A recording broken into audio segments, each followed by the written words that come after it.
ধর্মটাকে কেটে কেটে জাঙ্গিয়া বানিয়ে ফেলেছে। হে বাবাজিরা, ভাইরা আমার, ও বন্ধুরা, পৃথিবীতে বড় একটা গাদ্দার ছিল, গাদ্দার আল্লাহকে বুড়ো আঙুল দেখিয়েছিল আর বলেছিল আমি আল্লাহকে মার্ডার করে দেবো। এই যে জানা আছে গাদ্দারের নাম? ইব্রাহিম নবীকে বললেন, ইব্রাহিম নবী খলিলুল্লাহ, তোমার আল্লাহকে বলে দাও, আল্লাহ কিন্তু খুব বাড়াবাড়ি করছে, আল্লাহকে খুন করে দেবো। বলেন তো বাপ, এই গাদ্দারের নাম, এই গাদ্দারের নাম কি? কথা বলে না। নমরুদ আল্লাহকে মার্ডার করবে বলেছিল। বলো তো আল্লাহ কোথায় আছে? আল্লাহ আছে কোথায়? ওরা বলে মসজিদে আল্লাহ আছে, হিন্দুরা বলে মন্দিরে আছে, কেউ বলে আকাশে আছে, আর আল্লাহ পাক বলে বান্দা ওয়ানাহানু আকরাবু ইলাইহি মিন হাবলিল ওয়ারিদ, আমি আল্লাহ তোমার নিকটে আছি। কতটা নিকটে জানো বান্দা? তোমার ঘরের রবটা যতটা নিকটে, তার চাইতেও নিকটে আমি আল্লাহ আছি।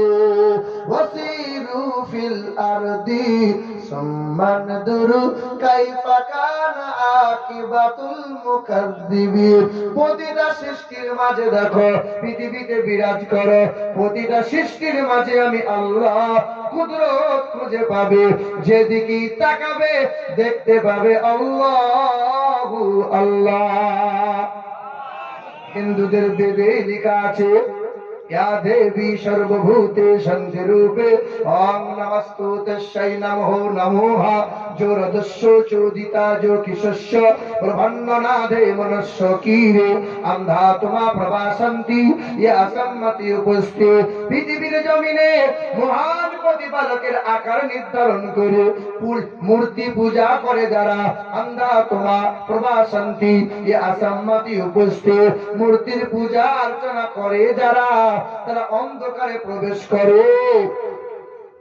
তিনি এক দ্বিতীয় লা শারীকা লাহ, তিনি হলেন আকাশ জমিনের মালিক, তিনি হায়াত মাউতের মালিক, তিনি প্রতিটা সৃষ্টির মাঝে বিদ্যমান। মধুর মিষ্টিতে মহান প্রতিপালক, দুধের সাদাতে আছে, দরিয়ার ঢেউতে আছে, প্রতিটা সৃষ্টির মাঝে মহান মালিকের কুদরত খুঁজে পাবে।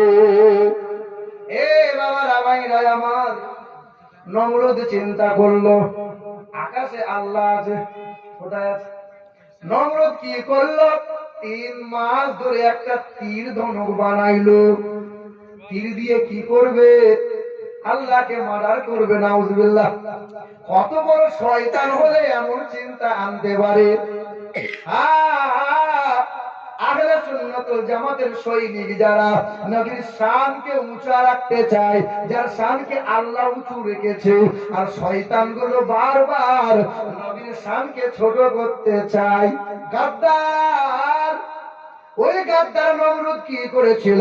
3 মাস ধরে তীর ধনুক বানিয়ে নিল, আকাশে পাহাড়ের চূড়ায় দাঁড়িয়ে গেল, আকাশের দিকে তীর মারবে, আল্লাহকে মার্ডার করে দেবে। আকাশের দিকে তীরটা ছুড়ে দিল, উড়ন্ত পাখির গায়ে লেগেছিল, রক্ত মাখা তীর জমিনে ফিরে এলো। নমরুদ বলেছিল, দেখ দেখ, আমি বড় পালোয়ান, আল্লাহকে মার্ডার করে দিলাম, এই তো তীরে রক্ত লেগে আছে। আল্লাহর ফেরেশতারা বলেছিল, ও দয়ার মালিক আল্লাহ, একবার অর্ডার দিয়ে দেন, ওই বেঈমানটাকে শায়েস্তা করে আসে। আল্লাহ বলেছিল ফেরেশতা যাওয়া লাগবে না। জিনরা বলেছিল, আল্লাহ একবার অর্ডার দিয়ে দেন, ওই গাদ্দারটাকে জব্দ করে আসে। আল্লাহ বলেছিল, থাম, তোদের যাওয়া লাগবে না। তবে আল্লাহর বড় একটা সৈনিক, আকারে খুব ছোট, মশা, এক পা খোঁড়া, ভালো করে দাঁড়াতেও পারে না, ওই প্রতিবন্ধী মশা আল্লাহকে বলেছিল, ও দয়ার মালিক আল্লাহ, একবার অর্ডার দিয়ে দেন, ওই গাদ্দারটাকে শায়েস্তা করে আসি। আল্লাহ পাকের অর্ডার হয়ে গেল। মশাটা নমরুদের কানের কাছে হাজির হলো, বারবার সরিয়ে দেয় আর মশা সুযোগ নেয়, এক কান দিয়ে নমরুদের ব্রেনে পৌঁছে গেল। মাঝে মধ্যে কামড় দেয়, যন্ত্রণা শুরু হয়, মাঝে মধ্যে কামড় দেয়, যন্ত্রণা শুরু হয়। হাতে করে বাড়ি মারে, আরাম হয় না। খোলমে করে বাড়ি মার, একজনের দ্বারাই হয় না, দুইজনে বাড়ি মারে। যত জোরে বাড়ি মারতে পারে তত বেশি বেতন দেয়া হয়। কত আর বাড়ি মারবে? দুইজনে বলা বলি হলো, শালাকে এমন করে মার যেন পৃথিবী থেকে বিদায় নেয়। এমন করে আঘাত করে নমরুদের মাথাটা ফেটে গেল। আচ্ছা, গাদ্দারদেরকে গাল মন্দ করলে পাপ হবে নাকি? কথা বলে না। শয়তান গুলোকে শালা তালা বললে কোনো অপরাধ হবে নাকি? এ বাবাজিরা, ভাইরা আমার, ও সোনার টুকরো বন্ধু, রাগ করিয়েন না। একটা হলো পাঠশালা,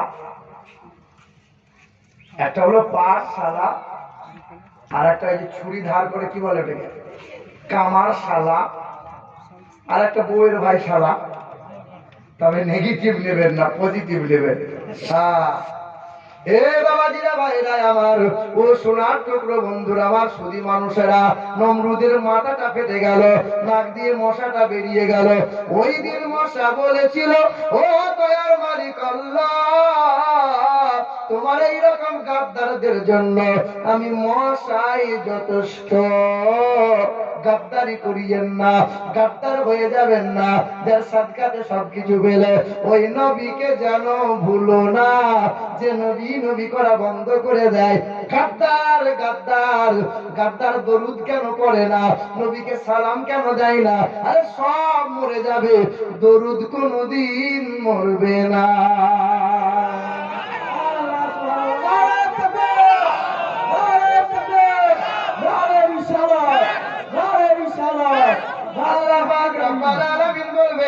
সমস্ত মানুষরা মারা গেছে। মালাকুল মাউত ফেরেশতা বলবে, হ্যাঁ সমস্ত মানুষ ইন্তেকাল হয়ে গেছে, এবার ফেরেশতাগুলোকে ইন্তেকাল করিয়ে দাও। সমস্ত ফেরেশতারা ইন্তেকাল হয়ে গেল। জিবরাইল ফেরেশতা ইন্তেকাল হয়ে গেল, মিকাইল ফেরেশতা ইন্তেকাল হয়ে গেল, ইসরাফিল ফেরেশতা ইন্তেকাল হয়ে গেল। হে ইসরাইল ফেরেশতা, তুমিও এবার মারা যাও। ও আল্লাহ, আমি যদি মারা যাই তোমার হাবিবের নামে দরুদ পড়বে কে? দয়ার মালিক আল্লাহ বললেন, হে মালাকুল মাউত ফেরেশতা, সব মারা যাবে, সকল ফেরেশতা মারা যাবে, সকল মানুষেরা ইন্তেকাল হবে, সব বন্ধ হয়ে যাবে। কিন্তু যে জিনিসটা আমি আল্লাহর জিকির হয়, যেটা সর্বদাই আমি পড়ে যাই, কাউকে লাগবে না, আমি আল্লাহ খোদ হাবিবের নামে দরুদ পড়ে যাব। নবী যখন আল্লাহ দিদারে গিয়েছিলেন, মিরাজে গেলেন, তা আল্লাহ রাসূলকে কি দিয়েছিলেন? আসসালামু আলাইকা আইয়ুহান নাবিয়্যু ওয়া রাহমাতুল্লাহি ওয়া বারাকাতুহু। দয়া রাসূলকে সালাম দিলেন, আল্লাহ রহমত বরকত দিলেন। নবীর মনটা খুশি হয় নাই? আল্লাহ আমার সালিহিন, আমার উম্মত উম্মতিকে সালাম দেন। আল্লাহ পাক সালাম দিলেন, আসসালামু আলাইনা ওয়া আলা ইবাদিল্লাহিস সালিহিন। ফেরেশতারা খুশি হয়েছিল, ও দয়ার মালিক আল্লাহ, এমন একটা নবী পেলাম, রাসূল পেলাম, সব উজাড় করে দেয়, এক মিনিটের জন্য উম্মতকে বলে না। সেই দিন ফেরেশতারা সাক্ষ্য দিয়ে বলেছিল, আশহাদু আল্লাহ ইল্লাল্লাহু ওয়া আশহাদু আন্না মুহাম্মাদান আবদুহু ওয়া রাসূলুহু। কথা হলো এটা যে আল্লাহ পাক নবীকে 5 ওয়াক্ত নামাজ না 50 দিয়েছিলেন? কত কত? দয়ার নবী 50 ওয়াক্ত নামাজ নিয়ে মুসা নবীর কাছে হাজির হলেন। মুসা নবী আলাইহিস সালাতু ওয়াস সালাম বললেন, ওগো নবী, আপনার উম্মত পারবে না, আপনি খোদার কাছে ফিরিয়ে নিয়ে যান, একটু কম করান। আল্লাহর কাছে নিয়ে গেলেন, 45 হলো, 5 কমে গেল। নবী আবার মুসার কাছে হাজির হলেন। মুসা নবী আলাইহিস সালাতু ওয়াস সালাম আবার ফিরিয়ে দিলেন। প্রশ্ন হলো এটা, যিনি দিলেন তিনি আল্লাহ, আর যিনি নিচ্ছেন তিনি হাবিবুল্লাহ, আর যিনি ফিরিয়ে দিচ্ছেন তিনি মুসা নবী কালিমুল্লাহ। আচ্ছা, আল্লাহ কি জানে না যে আমার নবীর উম্মতি পারবে না? বাপ কি জানে না যে আমার ছেলেরা এতটা খাবার খেতে পারবে না? নবী কি জানে না আমার উম্মত এত পারবে না? হে বাবাজিরা, ভাইরা আমার, শুনে রেখে দাও, আল্লাহ পাক রব্বুল আলামিন দয়ার নবীর সঙ্গে একবার দিদার করলেন, একবার দিদার করে আল্লাহ পাকের মন ভরে না। তাই তো আল্লাহ পাক কায়দা করেছিলেন, আর মুসা নবীকে বললেন, ওগো মুসা নবী কালিমুল্লাহ, তুমি তুর পর্বতমালায় আমি আল্লাহকে দেখতে চেয়েছো, না না, তুমি যে দেখতে পেলে না, আমার নবী আসবে, আমি আল্লাহর দিদার করবে, নবীর চোখের দিকে নূর জ্যোতি তুমি দিদার করে নিও। সেই যে মুসা নবীর কাছে যায়, দয়ার রাসূলকে মুসা নবী বললেন, আল্লাহর কাছে ফিরিয়ে যান। আল্লাহ ফিরিয়ে দেয়, মুসা নবী ফিরিয়ে দেয়। যতবার ফিরিয়ে দেয়, 9 বার নবী আমার খোদার কাছে যায়, ততবার আল্লাহ নবীকে দরুদ আর সালাম জানায়।